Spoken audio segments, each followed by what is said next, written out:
Hello everyone and welcome back to my channel. It's Fatmata here from Traditionally Inspired Meaningful Art, and I'm really excited to have you joining me today. I am actually going to be sharing my 2024 Make 9 challenge.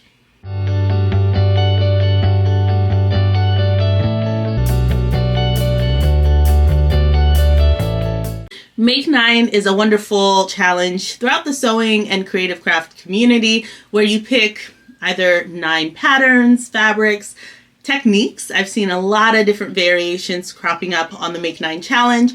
9 items or garments that you want to get made up in the year. I have done a Make 9 challenge before, and that was back in 2022, and I actually never did a recap. We moved at the very start of 2023 into our new home, and I never got a chance to actually do a complete wrap up and share with you all the fabulous things that came out of that 2022 Make 9 challenge. So that might be something that I consider doing and popping at the end of this video. For my 2024 Make 9, I have a theme, so I'm really excited to dig into that with you. And it's first comes love, then comes marriage, then comes the baby in the baby carriage. So that is the theme for this year's Make 9. Let's dive into it. To start off, in the love category, I have selected 3 fabrics that have been in my stash that I absolutely adore and have been frightened to dig into for quite some time. So I'm going to start with, I think, the fabric that's been in my stash the longest, and if I have any plans, I'll let you know. So this darling, beautiful, silky fabric has been in my stash since 2019. So I used to do like an analog stash tracker, and I put here 2019. I got it from Value Village, so it's a thrifted piece of fabric, and I have over 4 yards of it. So about 4 yards and 24 inches is what I have noted here. It is 44 inches wide. It is a non-stretch. I said polyester. I might have done a burn test on it, but it is super silky and gorgeous, and I love this design on it. Has the most luscious drape, beautiful sheen to it, and I just adore it so much. I've been so afraid to cut into this. Again, the width of it is a bit narrow, so 44 inches is not the widest fabric ever. So at times when I've gone to actually try and work with it, I've been a little confused possibly on what to make, but I want 2024 to be the year that I dig into this fabric and actually get a chance to wear. I love the yellow, and I'm just so excited to just be cloaked and wrapped up in this. I think I also want to honor the print that's in here, and a bit of me didn't want to do something that was very A-line because I felt like then I couldn't get it to match up on the sides. So I have to play around with this. Don't know what I'm gonna make, but I love this fabric and can't wait to work with it. Now, between the next 2 fabrics, I actually don't recall which one came first, but I will go ahead and share this one with you. And I picked up this fabric in a Mood fabric haul for my birthday back in 2022, I believe. It is this amazing fabric. I love this print so much. It is predominantly a white and sort of blue, tropical and floral background, and it has these amazing pops of color in it with these birds and flowers all throughout, and it just feels amazing. The drape is going to be so lovely on this. I had actually tested out a McCall's button-up shirt front dress last year. It was the first make I made of 2023, and that was sort of a wearable toile for this fabric. Actually, I ended up I don't know if that's the dress that I actually want to do, but something in line with that, I think. I just can't wait to use it. I think it's absolutely darling. So if you have ideas, feel free to leave them in the comments down below. I'm honestly thinking something possibly like a button-up shirt dress, or something that has sort of like a placket at least down to the waistline. Potentially. We shall see. I believe I have about 3 yards of this fabric, so it's definitely enough to play with, and I'm looking forward to digging into this as well. Last but not least in the love category is this amazing find. I thrifted this tablecloth, I think back in 2022 possibly. It is the most stunning tablecloth I've ever come across. It has such a beautiful texture and weave to it. And if you've been on this channel for a while, you might recall when I actually picked this up. And then I ruined it by putting it in my washer machine. And did I dry it? I think I put it in the washer machine, saw how wrinkly it became once I did that, and immediately regretted that, and then took it to the dry cleaners where they were able to kind of get it back to this stage. Now it is still really wrinkled because there's a lot of beautiful lace work in this fabric that is just really hard to get to be perfectly straight, but I am going to do my best. It is quite a wide tablecloth, so I'm hopeful to get a dress out of this. The lace and embroidery detail that's on here gives me extreme Zimmerman vibes, and I love that brand so much. So I really want to do this fabric justice. I think of the 3 that I've noted, this is the one I'm most frightened by because it needs to be something that's almost like a column. It has to be no fuss. It can't be too involved or detailed with a lot of seam lines because I don't really want to break this up, and figuring out how I'm going to close off those seams with French seams, or am I binding it? It, you know, again, is sheer in some of the areas, see-through because of some of that embroidery and lace detailing. So there's a lot of thinking that I have to put in to make this work, but I would really love to have this made up as a garment. So those are the 3 fabrics that I love, that I cannot wait to work with this year. And then comes marriage. It might be no surprise to you if you've watched this channel that my best friend is getting married this May, and I'm really, really excited about that. And with that comes like wedding related sewing. And I am going to be making my own bridesmaid's dress for the wedding. I have found it a little bit challenging in the past to find modest sort of evening wear, especially if it's geared towards a summer, spring wedding. So I've just taken matters into my own hands and decided that I was going to make my own bridesmaid's dress. We had swatches of the colors of, you know, orange that we were able to get. If you watched my Paris fabric haul, you would know that I did acquire my fabric while I was there. And here it is. It's a beautiful poly satin fabric that I picked up. I have 6 yards of it. I have no idea what design I want for my bridesmaid's dress.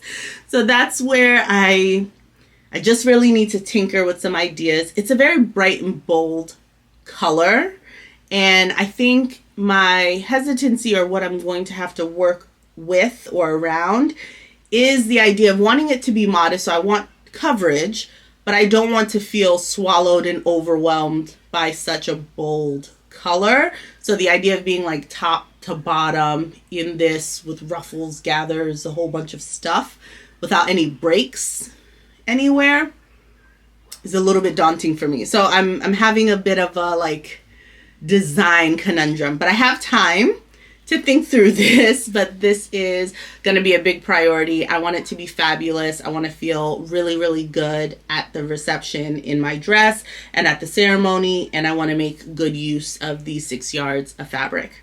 So I'm thinking flounces. I just don't know where. All right, and then in line with that, we have some bridal sewing that we're going to be doing. If you've been keeping up with some of my sort of sewing updates recently, you know that we have already sort of dug into those plans.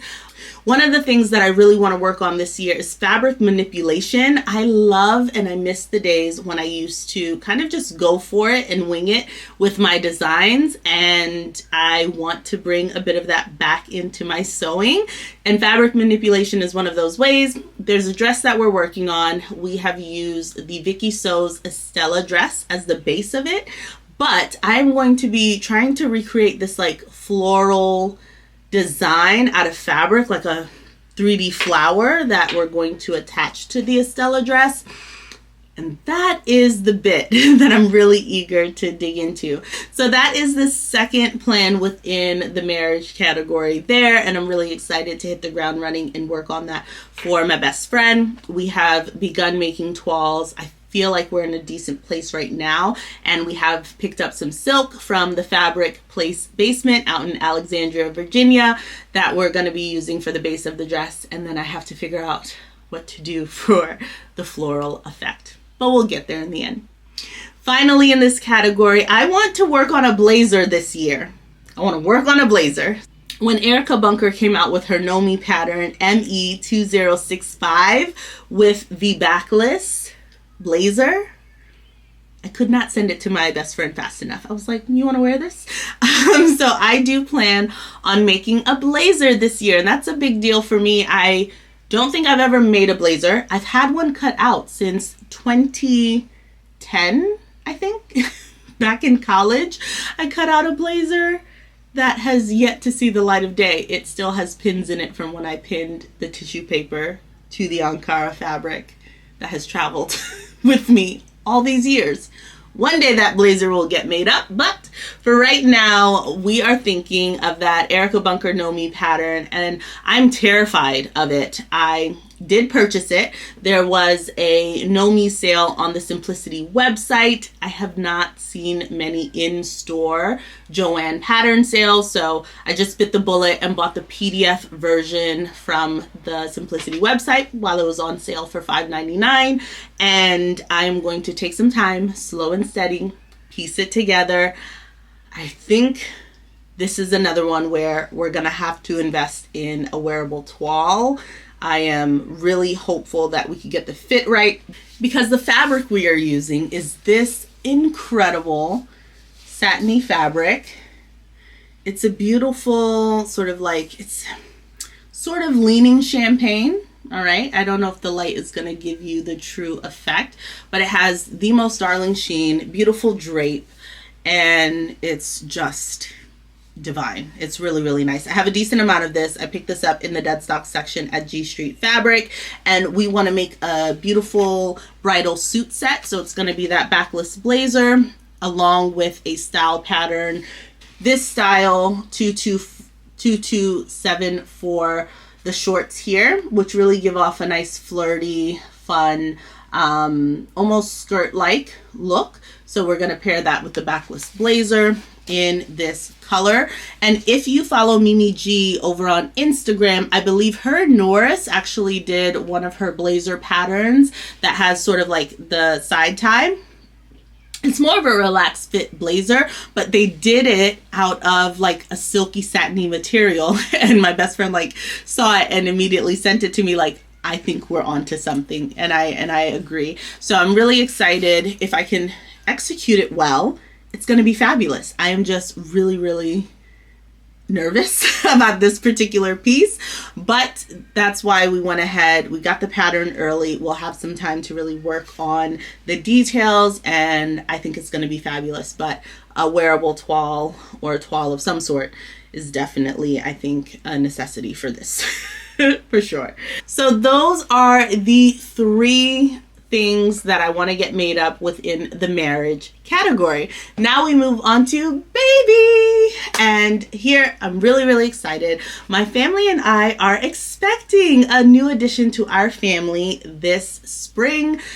And the time is moving really, really, really fast. So I am in my third trimester. So it has been a journey and I'm really, really grateful. I'm fatigued, but I'm happy. My little ones are 5 and 4 right now, and they're really excited to welcome the new one. And I don't know what I'm having, so I don't know the gender of the baby, and I'm not going to find out this time around. I found out for my first 2 kids, and I figure let's just have at it. We'll go for a little bit of a surprise this time around. So with that in mind, in preparation, I have picked out 3 different things that I want to be able to work on for myself and for baby, and I'm going to share those with you.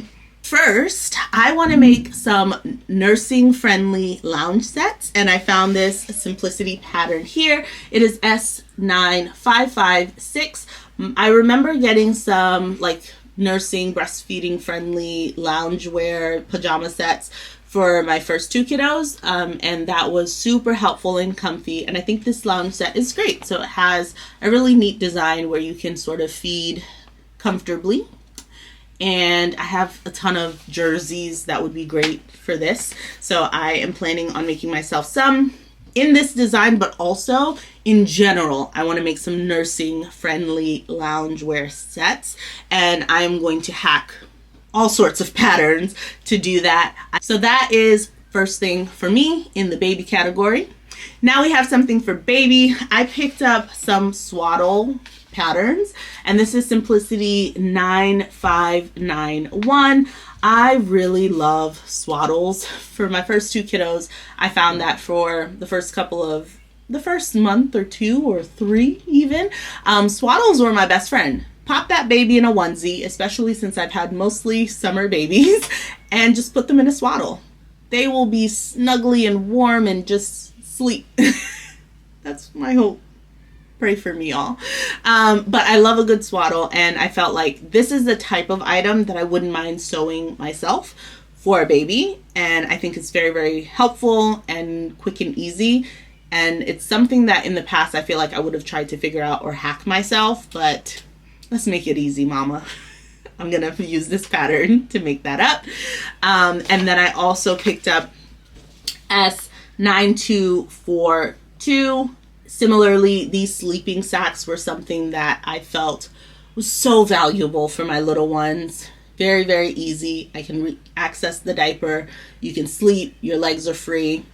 I'm not really big on trying to make like onesies for a kiddo. I would much rather just purchase those, like having to deal with the little snap closures. I'm not a huge fan if I don't have to. So I think for these with the zippers, a really nice lush little, they call it a layette.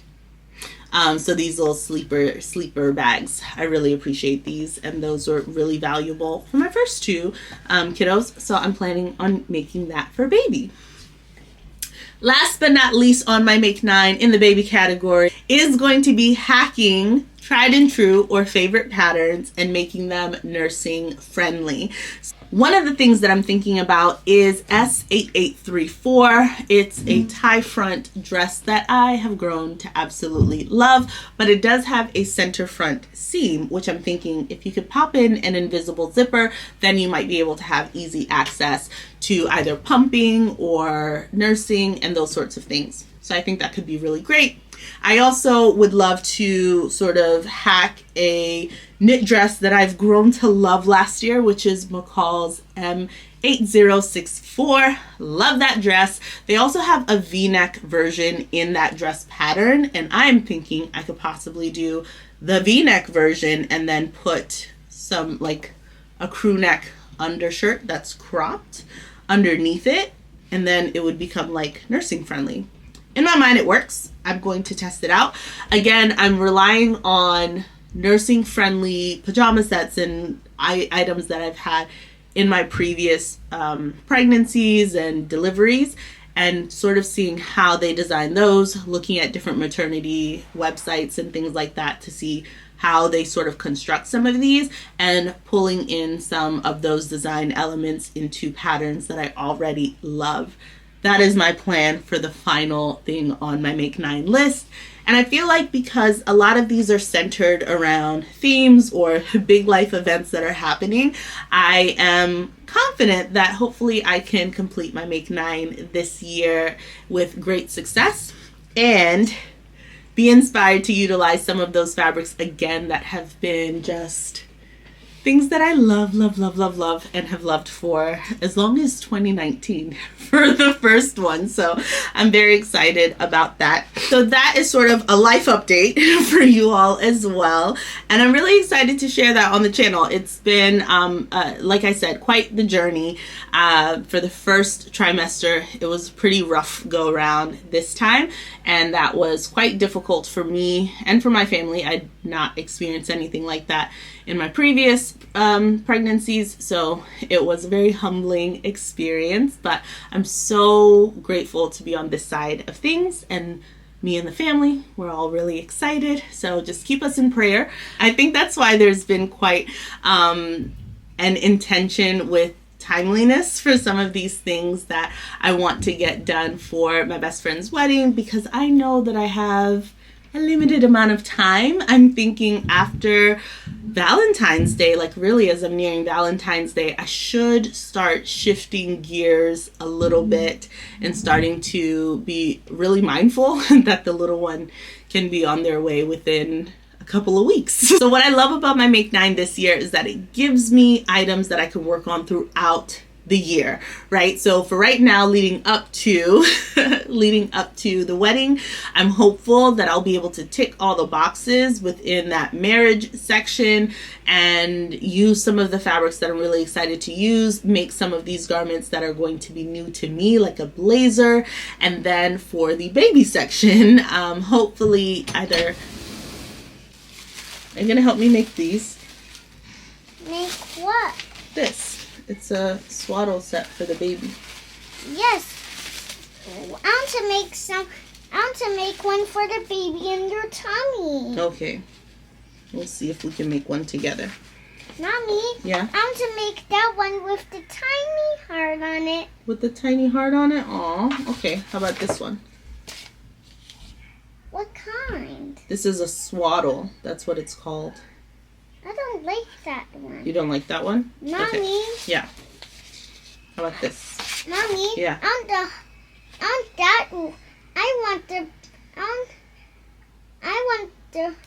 want the flower one on top of the one with the heart. Okay. Under this one. The flower one Yes. to be under the one that has the heart on it. Yes. All right. Very good. Bye-bye. Stay creative, folks. Bye. Bye. Ugh. Mommy, I want to make it with you.